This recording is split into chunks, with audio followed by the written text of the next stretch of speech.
Coming up on Connecticut Game Week, UConn softball is back in the NCAA Tournament for the second year in a row. We'll hear from the Huskies about what the accomplishment means and what's next as they head to the Lone Star State. And there's plenty of buzz around next season's schedule for the men's basketball team. We'll break down what's ahead for Dan Hurley's squad, including a rematch against Michigan. And UConn great Stefanie Dolson had one last welcome back as she and the Seattle Storm visited the Connecticut Sun for the final time. We'll hear from the two-time national champion. Connecticut Game Week starts right now.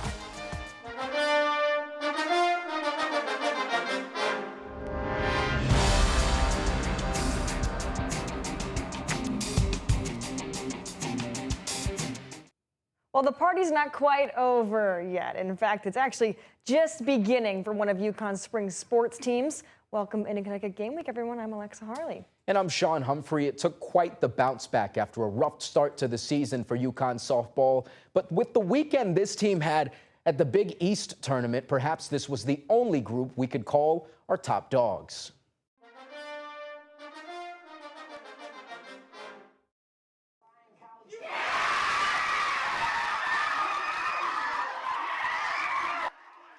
That sound means we'll see those Huskies in Texas. UConn softball clinched its second consecutive trip to the NCAA tournament by winning the Big East tourney last weekend. The team defeated Creighton in the final for the second year in a row and heads to the Lone Star State for the Bryan College Station Regional at Texas A&M, College Station Regional rather. And the group is eager to get the chance to put the country on notice. The players want to make history by stringing some wins together and taking down some higher ranked opponents. I think when we won, we found out we were going to go to a regional. We want to take on the big dogs. I mean, that's the point. You're playing softball to prove that you're the best, and there's no way better to do that than to take down the best. So we wanted the top dogs, and we certainly got one of them. I think players come to UConn to be the best in the conference, and we recruit. We want players that are driven to be the best at everything that they do. So to be able to win the conference again was really exciting for this team, and I think they're really excited to make some noise at the next stage. You heard Big East Player of the Year Kat Pettis and head coach Laura Valentino there, well aware the Huskies are underdogs in this tournament. Now the group won just 5 of its first 20 games, but here it stands, Big East champions and playing in a regional for the second year in a row. Valentino and Pettis say that same spirit that's helped the team bounce back is what they want people to see in Texas. I think it's all about showing the country what UConn softball is all about, and that's a bunch of blue-collar, hard workers, kids with great character that play the game hard and with a lot of passion and a lot of fight. So that's what I'm hoping that the rest of the country sees. I think that we came into this, we wanted a team from Texas, and we got a team from Texas, and we're a team that's just never out of it. You can never count us out. It doesn't matter if we're down by 3 or we're down by 8. We're going to find a way to get the job done, and I think, you can just never count us out. We're ready to go. We're going to switch over to the hardwood now. The 2026-2027 UConn's men's basketball team is pretty stacked with talent, much of it retained from this past national title run team, or runner-up, Braylon Mullins, Solo Ball, the Ross brothers, they all announced their decisions to stay and suit up for the Huskies for another year. But the guy that Dan Hurley dubbed his QB1 is also staying, and that's Silas Demary Jr. Now, while he wasn't exactly lighting up the stat sheet in every game, he was a key facilitator on the offense and such an integral part of this team's success and aggression, especially in March. I mean, this guy played through the entire NCAA tournament while battling a high ankle sprain. I mean, that's the definition of toughness. And Demary Jr. feels confident that he's going to be able to build off the success he had this past year as he enters year 2 in the Husky hoop system.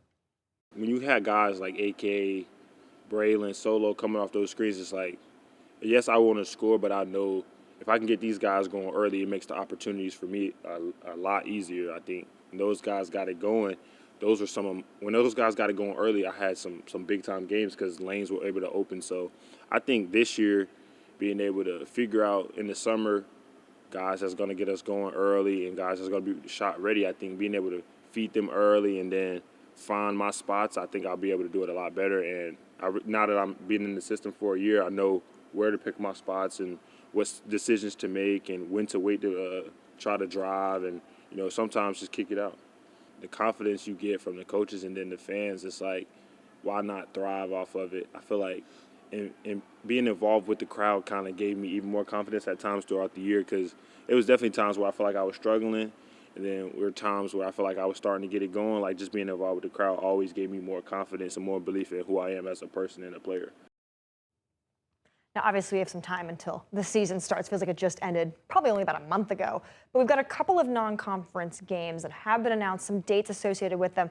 Obviously, the rematch with Michigan, probably the biggest one. It's similar to the rematch with Florida this past season. That game in Boston, November 6th. But some of the other ones, what stands out to you, Sean, as you look at some of those games that are set for next year? Well, there are a lot of reasons to be interested in the teams that UConn has scheduled for next season. I think one of the more underrated ones is the Virginia matchup. Yeah. Virginia had a new head coach last year, only lost 6 games. The ACC is a tough basketball conference. Virginia, of course, has won a national championship somewhat recently. I know it's a little over 5 years ago, 2019, I believe. And that's after they were upset in the first round by the 16 seed. But this is historically a pretty good basketball program. So as much as we're seeing UConn get tested in the non-conference schedule, we're going to see Virginia have to prove itself, and whether it's a top contender and whether Virginia is back, as people like to say with college sports. Well, and that game's going to be in, Store South at MSG as well. I think one of the other fun games, because, neutral sites obviously draw in people and ticket sales and fans and TV rights, and that's all great. The Kansas game at home. TBA on a date, but that to me, because they went to Allen Fieldhouse this year, that was a huge game for Hurley. The huge game Braylon for Mullins team. game. Of course it was. So now the rematch back here in Stores, I feel like that will be, of all the games so far, the one to be the most excited about. At least that's just me. And all of that months down the road, but still to come. It's been quite a run for UConn's star slugger. We'll tell you about Jackson Marshall's recent streak and why he's been such a tough out for opposing pitchers.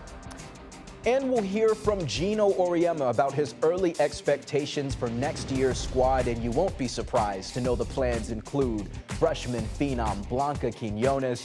Don't go anywhere. More Connecticut Game Week right after this. I'm Kevin Ferry. When it counts, you need a top dog on your side. That's Ferry Law, proud sponsor of Connecticut Game Week's Top Dog.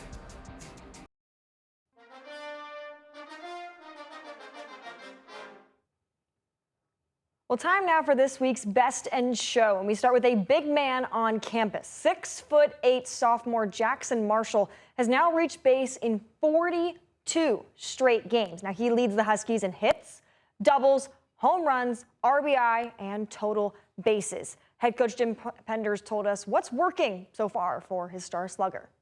He's a hitter. He's a hitter's hitter. He does great things with his hands and has great, he knows where the barrel is at all times. So he really hits with his hands. He's got that big body. He doesn't really have to generate all that much. He can use half of it and still hit him a long way, but he understands with 2 strikes how to put a ball in play. He makes it difficult on the defense to defend him. He hits the ball so hard. And he's also been willing to take his walks. I think that's been really important. Guys pitch around him. They don't give him a lot to hit. Early in the season, I don't think he was taking his walks as well. Now he's learned how to do that. I think I've came a long way. I mean, I started off a little slow and then I got a little hot. So I think I've been building and continuing to get better every day. All right, well, he's the new guy in the office. First-team All-American and former Husky Skylar Bell officially signed his rookie deal with the Buffalo Bills this week and had his first chance to suit up for the team in rookie minicamp. And he spoke about how his environment is after practice.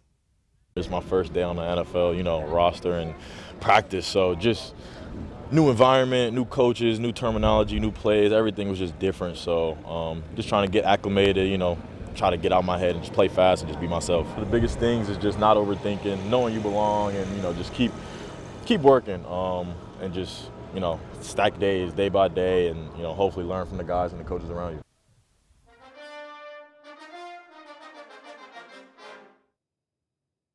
Well, it's time for some recon. We recently heard from Gino Auriemma about what the future could look like for UConn women's basketball. And it may not surprise you to learn the Hall of Fame head coach's plans include the Big East Freshman of the Year, Blanca Quiñones. The freshman from Ecuador came off the bench for the Huskies last season and had lights-out performances during the NCAA Tournament. In those 5 games, she averaged 15.2 points and shot 45.5% from deep. So obviously we can expect her role to change next season with Sarah Williams onto the greener pastures of the WNBA. Coach Auriemma says he's happy with the poise Quiñones has already shown and excited to see how she steps up. I thought she stepped in and played like a veteran. There were just moments where she was the best player on the floor. So for a young player to be able to do that, and then going forward now, it's something I'm excited about. Looking forward to giving her more and more opportunities. There's going to be a ton of unbelievable plays that she's going to make next year. So I'm excited for her, and she loves it here. Can't discount that. Because of playing for you or the off the floor stuff? I think with Blanca it's personal. I think it's me. Because, you know, she likes when I get mad at her, I yell her in Italian, because the other kids think I'm praising her. Auriemma also finds himself in familiar offseason territory, having to replace a first-team All-Americans production for the second consecutive season. After he lost Paige Beckers a season ago, this year he enters the offseason having to adjust to the first AZ Fudless UConn team he's had since 2020. Now, we've already mentioned Quiñones, but Auriemma says several players are going to find new roles next season. One, people have to get better. Obviously, you want your players to make sure they improve from one year to the next. You know, two, Blanca going from playing 17 minutes a night to playing 27 or 30 minutes a night, I think changes the dynamic of the team. Sarah probably getting way more touches than she normally gets, and instead of averaging 20 minutes a game, playing 30 minutes a game. But yeah, you have to improve. I think the new kids that we have coming in, I think are going to give us a little bit of a different look than we had, you know. There was one final WNBA welcome back for a UConn great as the Seattle Storm visited Mohegan Sun Arena. Coming up, we'll hear from two-time national champion Stefanie Dolson as she plays out year 12 in the WNBA. Connecticut Game Week Best in Show is sponsored by New Balance of South Windsor and Avon.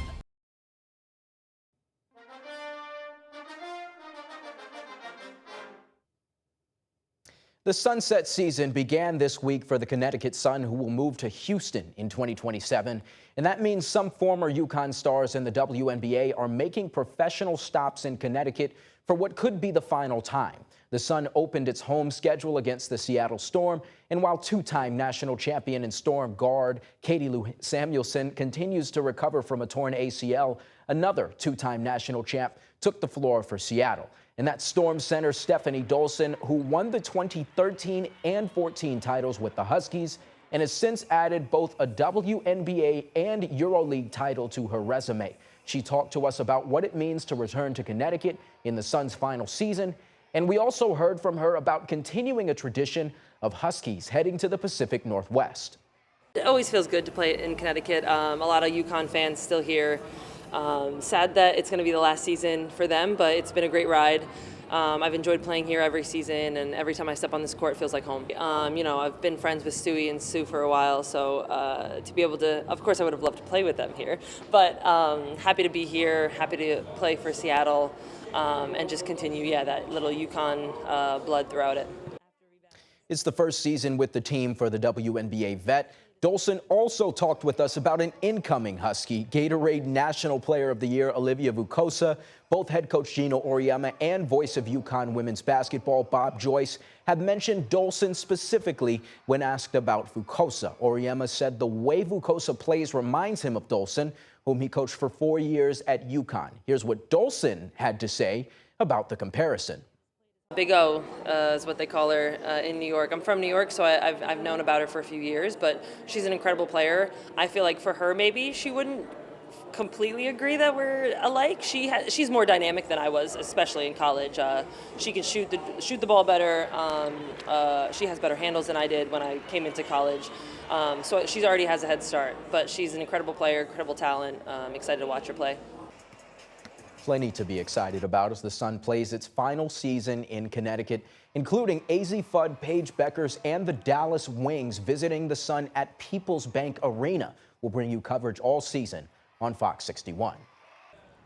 And speaking of Paige Beckers, Dallas fans were in for a unique treat this week. An old-fashioned type of treat as fans got the chance to leave personalized messages and words of encouragement for the 2025 WNBA Rookie of the Year. How cool is that? Send a phone call, leave Beckers a little message. Absolutely unique. So cool to see. Good way to get the fans involved. And circling back to the Sun really quickly, check out this young fan dominating the dance cam. I got to say, he was the life of the party. Alexa, what do you give him? There's a little moonwalk there. 1 out of 10, Alexa, what do you think? I'm glad you said moonwalk because you can't see his feet in this video, so that even adds to the aura that this kid is embodying right now. I think it's 10 out of 10, no Is notes. he aura farming, or does he just naturally have it? Naturally have it? What kind of question is that? Blue jacket and all? Come on now. Now, still ahead, a big weekend for Jackson Marshall and the baseball team. The Big East Track and Field Championships, they're coming to stores, and bidding farewell to an amazing career for a Husky pioneer. Connecticut Game Week returns right after this.